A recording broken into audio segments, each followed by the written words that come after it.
तो नमस्कार दोस्तों, स्वागत है एक बार फिर से आपका आपके अपने यूट्यूब प्लेटफॉर्म स्टडी विद री टॉपर्स पर। देखिए साथियों, बीएसटीसी 2024 के लिए जो शिक्षण अभिक्षमता जो विषय है उसके बेहद ही महत्वपूर्ण प्रश्न हम आपके बीच में लेकर आए हैं और उसका समाधान जो है यहाँ पर करवाया जाएगा। ये सारी प्रश्न जो है वो टॉपिक वाइज रहेंगे और कोटा ओपन के जो प्रश्न पूछने का पैटर्न क्या है उसके बारे में भी हम बात करेंगे और हूबहू उसी पैटर्न पर आधारित प्रश्न यहाँ पर बनाए गए हैं। 500 प्रश्न होंगे और 10 वीडियो जो है इसमें आपको देखने को मिलेंगे। आज की वीडियो में हम बताएंगे प्रश्न संख्या 1 से लगा के प्रश्न संख्या 50 तक का एक व्याख्यात्मक वर्णन जो है यहाँ पर आपको देखने को मिलेगा। 100% सटीक होगा और परीक्षा में आपको निश्चित तौर पर वहाँ पर प्रश्न देखने को मिलेंगे। इसके अलावा महत्वपूर्ण जानकारी आपके लिए ये है कि ये स्टडी विद री टॉपर्स द्वारा तैयार प्रश्न जो हैं वो आपको मोबाइल एप्लीकेशन स्टडी विद री टॉपर्स पर टेस्ट फॉर्मेट में आपको फ्री उपलब्ध रहेंगे और मोबाइल एप्लीकेशन पर 3 फोल्डर में आपको उपलब्ध रहेंगे। ओल्ड पेपर भी है बीएसटीसी के, पीटीटी के ओल्ड पेपर भी है। अभी जो पीटीटी के 2 ईयर वाला और 4 ईयर वाला जो पेपर हुआ है वो भी अपलोड कर दिया गया है। और इंडेक्स में आप एक बार थोड़ा सा समझ लीजिए कि यहाँ से शिक्षण अधिगम जो है तो शिक्षण के प्रश्न बनेंगे 100 प्रश्न और अधिगम के बनेंगे 100 प्रश्न महत्वपूर्ण प्रश्न। उसके अलावा नेतृत्व गुण के जो है 50 प्रश्न, ये मैं एक एवरेज आपको बता रहा हूँ। सृजनात्मकता के 50 और अन्य ये जो टॉपिक हैं यहाँ से 50-50 प्रश्न बनेंगे। तो देखिए 100-200 प्रश्न तो ये आपके हो गए। उसके अलावा 100 ये 300 और ये 100-400 अति महत्वपूर्ण प्रश्न आपके ये बन गए यहाँ से। और नेक्स्ट जो है ये जो टॉपिक आपके बचे हुए हैं तो इन 2 टॉपिक से 50 प्रश्न और इन 2 टॉपिक से 50 प्रश्न, सॉरी इन 3 टॉपिक से 50 प्रश्न। इस तरह से आपके कुल महत्वपूर्ण जो है वो 500 प्रश्न जो बनेंगे और 50 पेज में आपको ये पीडीएफ के रूप में भी वो हम उपलब्ध करवाएंगे। लेकिन आपको विशेष ध्यान ये रखना है क्योंकि यहाँ पर हम व्याख्या करेंगे और व्याख्या जो है वो आपको याद नहीं करनी पड़ेगी और समझने के माध्यम से व्याख्या करने से आपकी एक समझ विकसित होगी और उस समझ के आधार पर आप बिना ही रटन पद्धति के आप सीधे ही परीक्षा में जो है प्रश्न आसानी से कर पाएंगे। तो करते हैं शुरुआत। यहाँ पर पहला प्रश्न आपके सामने है, शिक्षण का अर्थ है। शिक्षण का क्या अर्थ है? तो देखिए शिक्षण का अर्थ ज्ञान प्रदान करना, सिखाना या पढ़ाना, शिक्षा प्रदान करना और उपयुक्त सभी। तो यहाँ पर देखिए शिक्षण का अर्थ जो होता है वो ज्ञान प्रदान करना भी होता है, शिक्षा प्रदान करना भी होता है और सिखाना या पढ़ाना भी होता है। मतलब कुल मिलाकर टीचिंग जो है यही शिक्षण का अर्थ है कि किसी शिक्षक द्वारा किसी छात्र को जो है वो सिखाया जाता है। इसमें सीखना नहीं होता है, सीखना जो होता है वो लर्निंग होता है। तो यहाँ पर सही आंसर हो जाएगा उपयुक्त सभी। नेक्स्ट क्वेश्चन पे हम बात करेंगे। चलते हैं नेक्स्ट क्वेश्चन पे। शिक्षा या शिक्षण का उद्देश्य है। तो शिक्षण का उद्देश्य जो है व्यक्तित्व का सर्वांगीण विकास, राष्ट्र का विकास, उचित शैली का विकास या उपयुक्त सभी। तो देखिए शिक्षण के उद्देश्य में व्यक्तित्व का सर्वांगीण विकास भी आएगा, राष्ट्र का विकास भी आएगा, उसके अलावा उचित जीवन शैली का विकास भी आएगा। तो इस प्रकार से इसका उपयुक्त सभी जो है वो आंसर राइट हो जाएगा, ऑप्शन नंबर डी।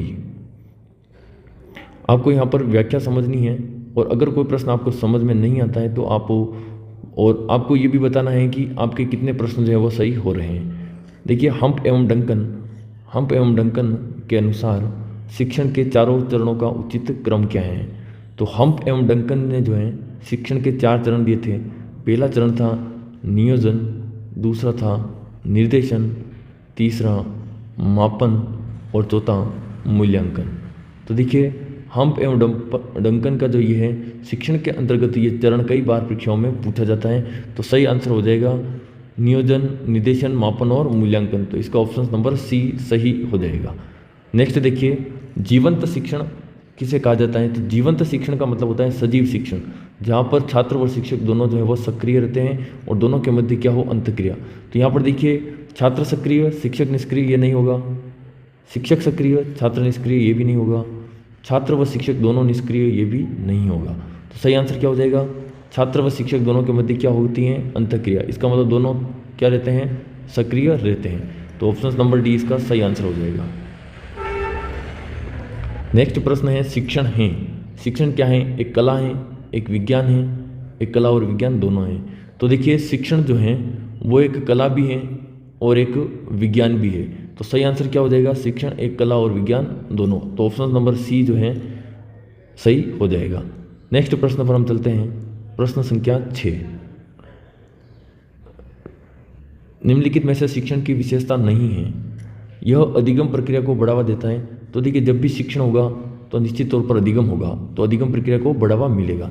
लेकिन यहाँ पर एक विशेष ध्यान आपको रखना है कि जब शिक्षण होगा उस कंडीशन में अधिगम तो होगा, लेकिन जब अधिगम होगा तो उसके लिए अनिवार्य नहीं है कि शिक्षण हो। तो ये विशेष प्रक्रिया आप ध्यान रखिएगा। शिक्षण एक सक्रिय प्रक्रिया है, तो निश्चित तौर पर छात्र और शिक्षक के मध्य जो है वो एक सक्रिय द्विमार्गी प्रक्रिया है।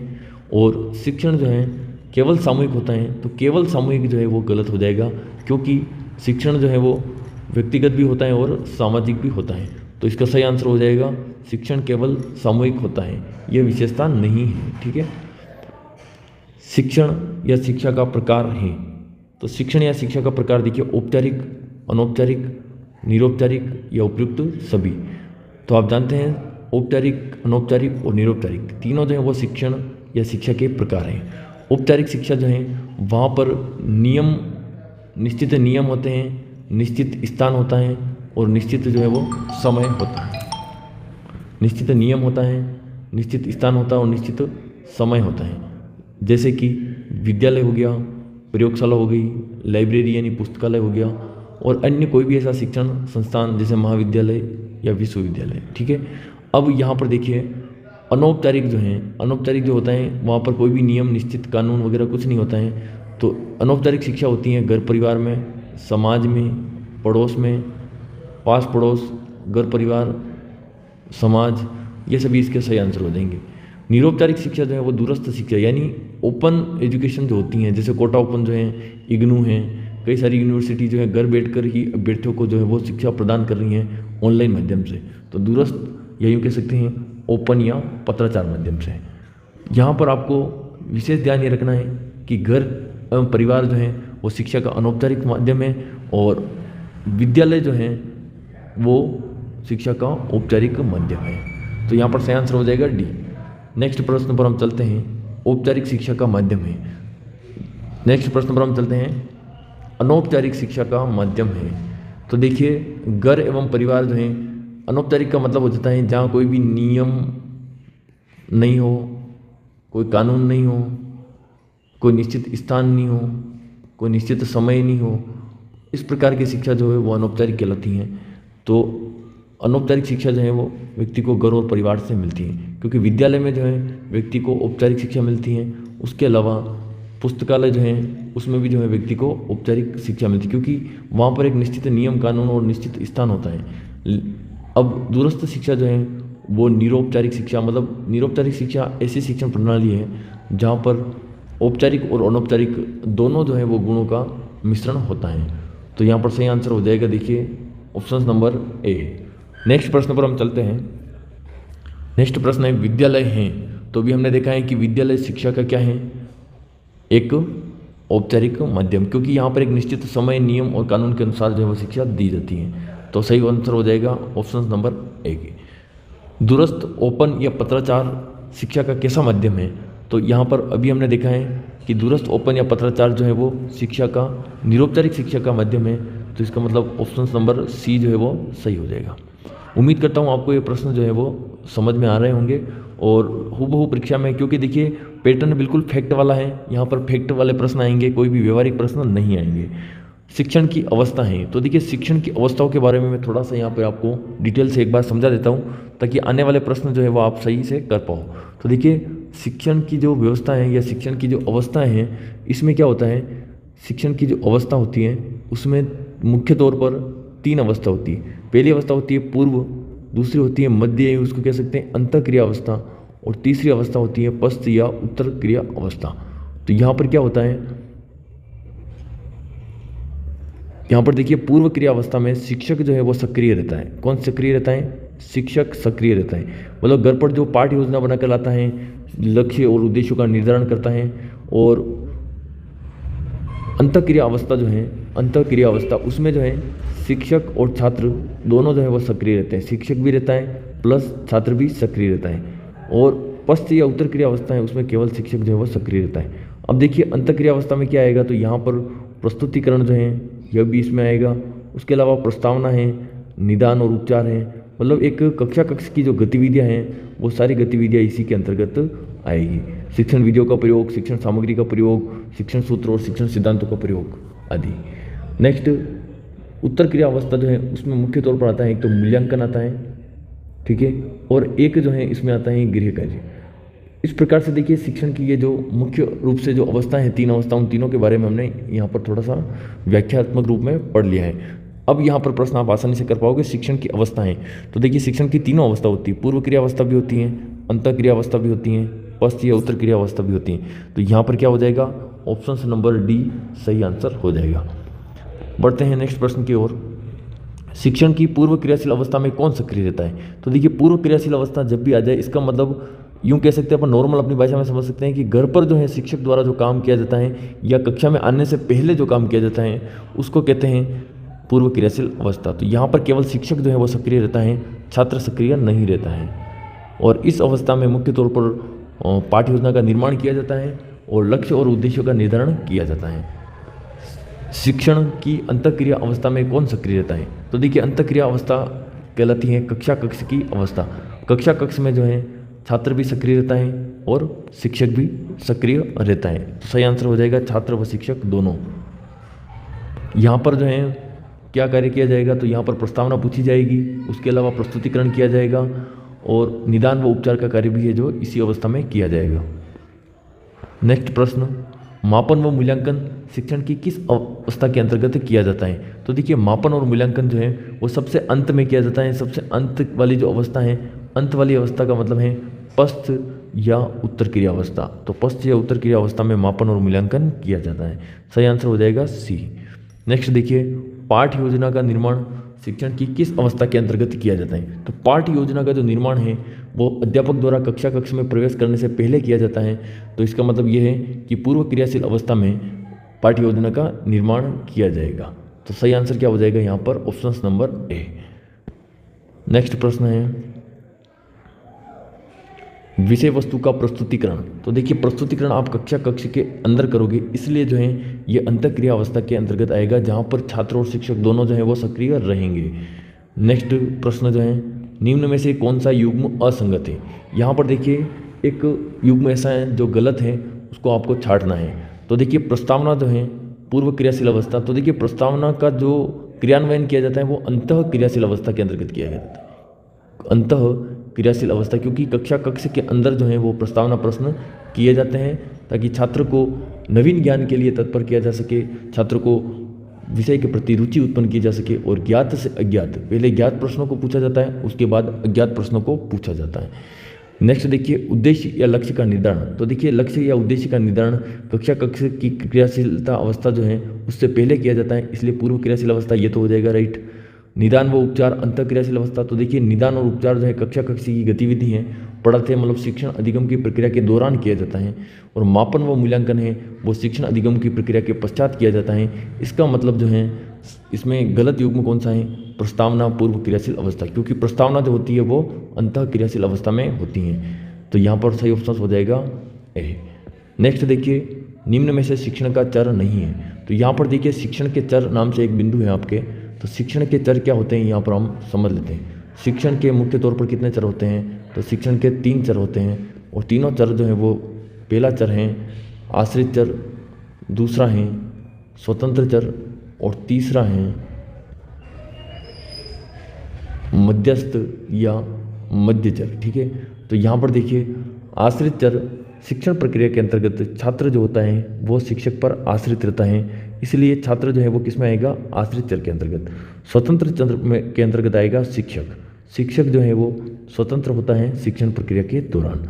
और मध्यस्थ के अंतर्गत आप ये ध्यान रखिएगा पाठ्यक्रम या जो विषय वस्तु होती है वो मध्यस्थ चर के अंतर्गत आती है। पाठ्यक्रम मान लो, विषय वस्तु मान लो, उसके अलावा देखिए शिक्षण विधि, शिक्षण सूत्र, शिक्षण सिद्धांत, ये शिक्षण सूत्र, सिद्धांत, विधि, ये सभी जो है मध्यस्थ चर के अंतर्गत। मुख्य तौर पर आपको ये ध्यान रखना है कि छात्र जो है वो आश्रित चर हैं और शिक्षक जो है वो स्वतंत्र चर हैं। मध्यस्थ चर जो होता है वो इन दोनों के अलावा, मतलब छात्र और शिक्षक के अलावा जो भी बच गया है, चाहे शिक्षण सामग्री हो, वो सभी जो है मध्यस्थ चर के अंतर्गत आएंगे। तो यहाँ पर आश्रित चर भी होगा, मध्यस्थ चर भी होगा, स्वतंत्र चर भी होगा, लेकिन ये स्मृति जो है वो चर नहीं होगा, क्योंकि स्मृति जो है वो शिक्षण का स्तर है और उसके बारे में हम आगे के प्रश्नों में चर्चा करेंगे। तो सही आंसर हो जाएगा यहाँ पर डी। नेक्स्ट देखिए, शिक्षण में आश्रित चर है। तो अभी हमने देखा कि शिक्षण के अंतर्गत छात्र जो होता है वो शिक्षक पर क्या रहता है, आश्रित रहता है, इसलिए आश्रित चर कौन हो जाएगा, छात्र हो जाएगा। नेक्स्ट देखिए, शिक्षण प्रक्रिया में स्वतंत्र चर हैं। तो स्वतंत्र चर जो है वो कौन है, तो स्वतंत्र चर है शिक्षक, क्योंकि इस पूरी प्रक्रिया में शिक्षक स्वतंत्र होता है, छात्र उस पर जो है वो आश्रित होता है। नेक्स्ट प्रश्न है, शिक्षण का मध्यस्थ चर है। तो शिक्षण सामग्री, तो शिक्षण सामग्री निश्चित तौर पर मध्यस्थ चर है। शिक्षण सूत्र, विधि, सिद्धांत और पाठ्यक्रम, ये सभी शिक्षण के मध्यस्थ चर हैं। तो सही आंसर हो जाएगा उपयुक्त सभी। नेक्स्ट प्रश्न है, शिक्षण के स्तर हैं। तो देखिए, शिक्षण के स्तर ये अलग से एक टॉपिक है, इसके बारे में हम बात कर लेते हैं। शिक्षण के जो है वो 3 स्तर होते हैं। कितने स्तर होते हैं, 3 स्तर। 3 स्तर में पहला स्तर है स्मृति स्तर, दूसरा है बोध स्तर और तीसरा है चिंतन स्तर। अब ये जो है तीनों स्तर हैं, इसमें आपको ये ध्यान रखना है कि स्मृति जो है निम्न स्तर है, बोध जो है वो मध्य स्तर का, और चिंतन जो है वो उच्चतम या उच्च स्तर है। अब यहाँ पर बोध का मतलब हो जाता है, स्मृति का मतलब होता है याद करना या एक प्रकार से रटना। बोध का मतलब हो जाता है समझना या अवबोध, और चिंतन का मतलब होता है सोचना और विचारना। स्मृति स्तर जो है उसको दिया था हर्बर्ट ने, बोध स्तर जो है इसको दिया था मॉरिसन ने, और चिंतन स्तर जो है उसको दिया था हंट ने। तो यहाँ पर देखिए, शिक्षण के स्तर के बारे में प्रश्न पूछा गया है। तो स्मृति, बोध और चिंतन, ये तीनों जो है वो शिक्षण के स्तर हो जाएंगे। सही आंसर हो जाएगा यहाँ पर ऑप्शन नंबर ए। आश्रित, स्वतंत्र और मध्यस्थ, ये तो क्या है, ये शिक्षण के चर है। क्या है, चर। श्रव्य, दृश्य और दृश्य श्रव्य, ये क्या है, शिक्षण अधिगम सामग्री हैं या शिक्षण सहायक सामग्री हैं। और पूर्व क्रियाशील, अंतर क्रियाशील और पश्च या उत्तर क्रियाशील, तो ये क्या है, ये शिक्षण की अवस्था है। यहाँ से निश्चित तौर पर 3 या 4 प्रश्न आपको देखने को मिलेंगे। शिक्षण का निम्नतम स्तर है। तो देखिए, अभी हमने बात की कि बोध स्तर, चिंतन स्तर और स्मृति स्तर। स्मृति स्तर जो है वो निम्न स्तर है, या यूँ कह सकते हैं निम्नतम स्तर है। बोध स्तर जो है वो मध्य स्तर है, और चिंतन स्तर जो है वो उच्चतम स्तर है। तो इसलिए शिक्षण का निम्नतम स्तर क्या हो जाएगा, स्मृति स्तर। ऑप्शन नंबर सी सही आंसर हो जाएगा। शिक्षण का उच्चतम स्तर है। तो शिक्षण का उच्चतम स्तर क्या होगा। अब यहाँ पर देखिए, थ्योरी पढ़ने के बाद आपको आसानी से समझ में आ रहा होगा कि शिक्षण का उच्चतम स्तर कौन सा है। शिक्षण का उच्चतम स्तर हो जाएगा चिंतन स्तर, ऑप्शन नंबर बी। शिक्षण का मध्य स्तर, शिक्षण का मध्य स्तर, तो मध्य स्तर हो जाएगा बोध यानी समझना और विचारना, जिसको दिया था मॉरिसन ने। नेक्स्ट हम बढ़ते हैं, याद करना, रटना शिक्षण के किस स्तर से संबंधित है। तो याद करना और रटना जो है निम्न स्तर का शिक्षण होता है, और निम्न स्तर जो है वह शिक्षण का वो है स्मृति स्तर, ऑप्शन नंबर ए। अगर आपको समय कम मिल रहा है तो आप एक काम कीजिएगा, और प्रश्न को रोक कर फिर आप जवाब दीजिएगा, और फिर आगे आप देख सकते हैं कि इसका आंसर क्या होगा। समझना शिक्षण के किस स्तर से संबंधित है। तो समझना जो है, समझने का अर्थ होता है अवबोध, और अवबोध जो है वो शिक्षण के बोध स्तर से संबंधित हैं, और बोध स्तर को दिया था मॉरिसन ने। ये जो है मध्य स्तर का चिंतन है, ये मध्य स्तर का शिक्षण है। तो सही आंसर हो जाएगा बी। सोचना व विचारना, एक व्यक्ति अगर सोचता और विचारता है, इसका मतलब वो शिक्षण के किस स्तर से संबंधित हैं, चिंतन स्तर से संबंधित हैं। और चिंतन स्तर की अवधारणा दी थी हंट ने, और ये एक उच्चतम स्तर जो है वो माना जाता है। ऑप्शन नंबर बी जो है आपके सही आंसर हो जाएगा। शिक्षण के स्तर व उनके प्रतिपादक का असंगत युग्म है। स्मृति स्तर हर्बर्ट, तो ये बिल्कुल सही है। बोध स्तर मॉरिसन, ये भी सही है। और चिंतन स्तर हंट, ये भी सही है। अब इसने पूछा है कि असंगत युग्म कौन सा है, मतलब कौन सा गलत है। तो इनमें से कोई भी ऐसा नहीं है जो गलत हो, इसलिए सही आंसर क्या हो जाएगा, ऑप्शन नंबर डी। निम्नलिखित में से कौन सा शिक्षण सूत्र अमनोवैज्ञानिक है। यहाँ पर देखिए, अब यहाँ पर बात आ रही है शिक्षण सूत्र के बारे में। शिक्षण सूत्र क्या होते हैं मनोवैज्ञानिक क्या होते हैं, अमनोवैज्ञानिक क्या होते हैं। तो पहली बात तो आपको ये ध्यान रखनी कि मनोवैज्ञानिक शिक्षण सूत्र किसे कहा जाता है। तो मनोवैज्ञानिक शिक्षण सूत्र वो होते हैं जो सही क्रम में होते हैं। अब इन शिक्षण सूत्रों का सही क्रम क्या होता है वो हम यहाँ पर एक बार देख लेते हैं। तो देखिए, शिक्षण सूत्र जो है उसमें सरल से कठिन की ओर, दूसरा शिक्षण सूत्र होता है ज्ञात से अज्ञात की ओर, एक होता है मूर्त से अमूर्त की ओर, एक होता है प्रत्यक्ष से अप्रत्यक्ष की ओर, एक है पूर्ण से अंश की ओर। उसके अलावा देखिए उदाहरण से नियम की ओर, स्थूल से सूक्ष्म की ओर और विशिष्ट से सामान्य की ओर। ये मुख्य तौर पर जो है वो शिक्षण सूत्र हैं। और विशिष्ट का मतलब होता है उदाहरण, विशिष्ट का मतलब होता है उदाहरण और नियम का मतलब होता है सामान्य। अब ये जो अगर इसी क्रम में दे रखा है तो वो हो जाएंगे मनोवैज्ञानिक क्रम, और अगर इस क्रम में नहीं है तो वो हो जाता है अमनोवैज्ञानिक क्रम। तो यहाँ पर प्रश्न देखिए, शिक्षण सूत्र कौन सा जो है वो अमनोवैज्ञानिक है। तो सरल से कठिन की ओर ये तो मनोवैज्ञानिक है, ज्ञात से अज्ञात की ओर ये भी सही क्रम में है, मनोवैज्ञानिक है, मूर्त से अमूर्त की ओर ये भी मनोवैज्ञानिक है। तो अंश से पूर्ण की ओर ये जो है शिक्षण सूत्र यहाँ पर गलत क्रम दे रखा है। गलत क्रम का मतलब होता है अमनोवैज्ञानिक। तो सही आंसर हो जाएगा ऑप्शन नंबर डी। देखिए 30 प्रश्न अपने ये कंप्लीट हो चुके हैं। अब देखिए प्रश्न संख्या 31, निम्न में से मनोवैज्ञानिक शिक्षण सूत्र हैं। अब देखिए 3 यहाँ पर कौन कोई अमनोवैज्ञानिक है, एक जो है वो सही मनोवैज्ञानिक क्रम में दे रखा है। तो कठिन से सरल तो ये तो हो जाएगा अमनोवैज्ञानिक, क्योंकि सरल से कठिन होता है। अज्ञात से ज्ञात ये भी हो जाएगा अमनोवैज्ञानिक, और अमूर्त से मूर्त ये भी हो जाएगा अमनोवैज्ञानिक। तो सही जो है क्रम यहाँ पर है पूर्ण से अंश की ओर। ऑप्शन नंबर बी जो है इसका सही आंसर हो जाएगा। दृश्य श्रव्य शिक्षण सामग्री का प्रयोग किस शिक्षण सूत्र के अनुसार किया जाना चाहिए। तो दृश्य श्रव्य शिक्षण सहायक सामग्री जो है उसका प्रयोग मूर्त से अमूर्त शिक्षण सूत्र की ओर जो है इसका प्रयोग किया जाता है। मतलब दृश्य श्रव्य सामग्री है, या यूँ कह सकते हैं शिक्षण अधिगम सामग्री जो है इसका उपयोग मूर्त से अमूर्त शिक्षण सूत्र के आधार पर किया जाता है।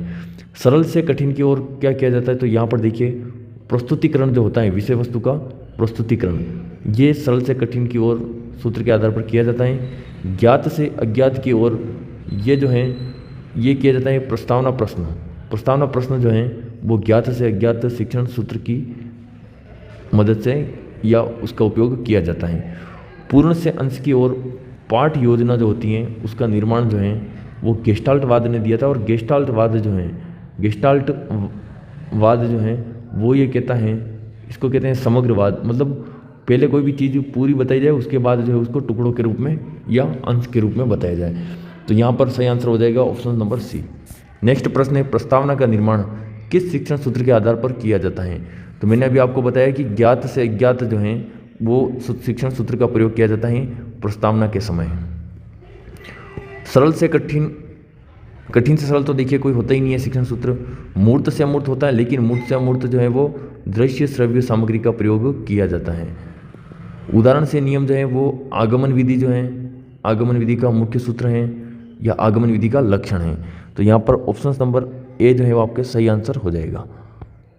विषय वस्तु का प्रस्तुतिकरण किस शिक्षण सूत्र के आधार पर किया जाता है। तो विषय वस्तु अगर आपको कक्षा में प्रस्तुत करनी है तो आपको सरल से कठिन की ओर शिक्षण सूत्र का पालन करना होगा मुख्य तौर पे। तो इसका सही आंसर हो जाएगा ऑप्शन नंबर बी। गेस्टाल्टवाद के अनुसार पाठ्य योजना के निर्माण में किस शिक्षण सूत्र का पालन किया जाता है। तो गेस्टाल्टवाद जो है, गेस्टाल्टवाद के बारे में हम अधिगम वाले महत्वपूर्ण प्रश्नों के अंतर्गत भी हम चर्चा करेंगे, लेकिन इसके जो प्रवर्तक हैं वो हैं वर्दीमर, और इसका जो प्रयोग किया था वो किया था कोहलर ने। और यहाँ पर देखिए वर्दीमर ने जो समग्रवाद का, गेस्टाल्टवाद का सिद्धांत दिया है उसमें पूर्ण से अंश की ओर शिक्षण सूत्र का पालन किया जाता है और उसी के आधार पर पाठ्य योजना का निर्माण किया जाता है। नेक्स्ट प्रश्न है, उदाहरण से नियम की ओर शिक्षण सूत्र का पालन किस विधि के अंतर्गत किया जाता है। तो यहाँ पर आपको ध्यान रखना ऊ और यहाँ पर ध्यान रखना आ। तो उदाहरण से नियम की ओर जो है वो शिक्षण सूत्र का पालन आगमन विधि में किया जाता है। निगमन विधि जो है उसमें ध्यान रखना, नियम पहले आता है और नियम से उसके बाद जो है वो उदाहरण आता है। तो नी यहाँ पर पहले नी है, तो यहाँ भी देखिए नी है, तो यहाँ पर आपको याद रखने का ये तरीका है। तो सही आंसर यहाँ पर हो जाएगा ऑप्शन नंबर ए। शिक्षण अधिगम सामग्री का प्रयोग किया जाता है। शिक्षण अधिगम सामग्री का प्रयोग क्यों किया जाता है? तो देखिए, शिक्षण को प्रभावी बनाने के लिए किया जाता है, रोचक बनाने के लिए किया जाता है, इंद्रियों को सक्रिय बनाने के लिए किया जाता है, या उपयुक्त सभी। तो इसका सही आंसर हो जाएगा उपयुक्त सभी, क्योंकि शिक्षण अधिगम सामग्री शिक्षण को प्रभावी, रोचक और ये ज्ञानेंद्रिय जितनी भी है उनको क्या करता है, वो सक्रिय करता है। ऑप्शन नंबर डी सही हो जाएगा। नाटक शिक्षण में कौन कौन सी इंद्रियां जो है सक्रिय रहती है? तो देखिए, नाटक जो है उसको हम देखते भी है और सुनते भी है। अगर हम देखते हैं इसका मतलब हमारी आंख जो है वो सक्रिय है, और अगर हम सुनते हैं इसका मतलब हमारे कान भी सक्रिय हैं। तो आंख व कान दोनों जो है वो नाटक शिक्षण में सक्रिय रहते हैं। नेक्स्ट प्रश्न है, निम्न में से श्रव्य सामग्री है। तो श्रव्य सामग्री यहाँ पर क्या रहेगी? देखिए, शिक्षण अधिगम सामग्री जो है, इस सामग्री को इंद्रियों के आधार पर, किसके आधार पर? इंद्रियों के आधार पर 3 भागों में बांटा गया है। पहली है दृश्य सामग्री, दूसरी है पहली देखिए श्रव्य सामग्री, दूसरी है दृश्य सामग्री, और तीसरी जो है वो है दृश्य श्रव्य सामग्री। यहाँ पर हम थोड़ा सा डिटेल में देख लेते हैं। श्रव्य सामग्री जो है इसमें ध्यान रखिएगा, एक तो अपने आता है रेडियो, दूसरा आता है टेप रिकॉर्डर, तीसरा आता है लिंग्वाफोन, और चौथा जो है वो है ग्रामोफोन। ये महत्वपूर्ण श्रव्य सामग्री है। उसके बाद में देखिए दृश्य सामग्री। दृश्य सामग्री में वो सारी सामग्री जिनको हम केवल देख सकते हैं, जैसे चार्ट हो गया, मॉडल हो गया, ग्राफ हो गया, श्यामपट्ट या कोई भी बोर्ड हो गया, पुस्तक हो गई। उसके अलावा देखिए प्रोजेक्टर जितने भी हो गए, प्रोजेक्टर जो है ये आप ध्यान रखना, प्रोजेक्टर को कहते हैं प्रक्षेपण यंत्र। ये सभी जो है दृश्य सामग्री के अंतर्गत। दृश्य श्रव्य सामग्री में सर्वाधिक महत्वपूर्ण सामग्री है टेलीविज़न, जिसको हम कहते हैं दूरदर्शन। दूसरा हमारा हो गया कंप्यूटर, कंप्यूटर को कहते हैं संगणक यंत्र। तीसरा हो गया सिनेमा, सिनेमा को कहते हैं चलचित्र। और मोबाइल जो हो गया अपना, उसको कहते हैं चल दूरभाष। और उसके अलावा नाटक जो होता है, नाटक, अभिनय या ड्रामा, ये सभी। उसके अलावा देखिए वीडियो कॉन्फ्रेंस जो हो गई वीसी, वो भी दृश्य श्रव्य सामग्री के अंतर्गत आएगी। अब यहाँ पर प्रश्न था कि निम्न में से श्रव्य सामग्री है, तो रेडियो व टेप रिकॉर्डर, लिंग्वाफोन, ग्रामोफोन। तो सही आंसर हो जाएगा उपयुक्त सभी। नेक्स्ट हम देखते हैं संगणक या कंप्यूटर किस प्रकार की शिक्षण सामग्री। अब कई जगह क्या है कि छात्र जो है वो पढ़ते हैं कि संगणक दृश्य सामग्री है, लेकिन दृश्य सामग्री नहीं है। संगणक या कंप्यूटर जो है वो श्रव्य दृश्य सामग्री के अंतर्गत आएगा। और कई बार रीट में ये प्रश्न पूछा जा चुका है, और इसका सही आंसर जो है वो क्या होगा? श्रव्य दृश्य ही होगा। नेक्स्ट देखिए, यकीनन क्लास थोड़ी सी लंबी हो रही है, लेकिन यहाँ पर आपको सीखने को भी मिल रहा है, साथ के साथ आपका रिवीजन भी हो रहा है। प्रोजेक्टर या प्रक्षेपण यंत्र किस प्रकार की शिक्षण सामग्री है?